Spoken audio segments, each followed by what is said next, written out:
Hello, so let's talk about Cline. You can see here I redacted the demo a little bit because it has not been fixed. But, we have an indirect prompt injection. And in this case, it's in a file. It doesn't have to come from a file, but you can see the AI starts processing the file, gets hijacked. It reads the local environment file of the developer in this project. Then it renders an image where it attaches that data from that file. And you can see here on the third-party server, we actually received that data from the environment file. I reported this to Cline on May 29th. Unfortunately, nobody triages or looks at security issues.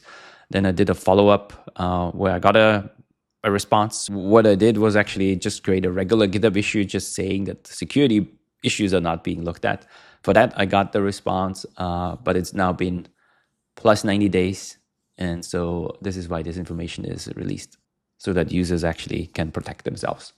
If you do know somebody on the Cline project, I've been trying to reach out to a few people, but so far I have not gotten any traction. I also sent another email just last week to the support alias of Cline, also have not gotten a response. Which is unfortunate because this issue can be 100% mitigated, by not rendering URLs or images from untrusted domains.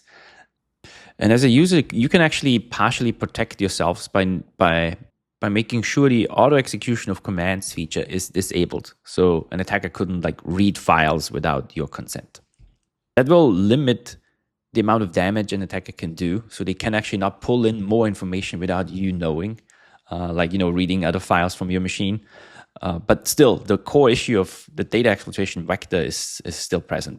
It's actually one of the most common AI application security vulnerabilities that I have found the last 2.5 years. Probably I've reported over 30 or 40 of them, and the majority of them have all been fixed by vendors in reasonable time. I hope this was interesting. Thanks for watching. Have a great day.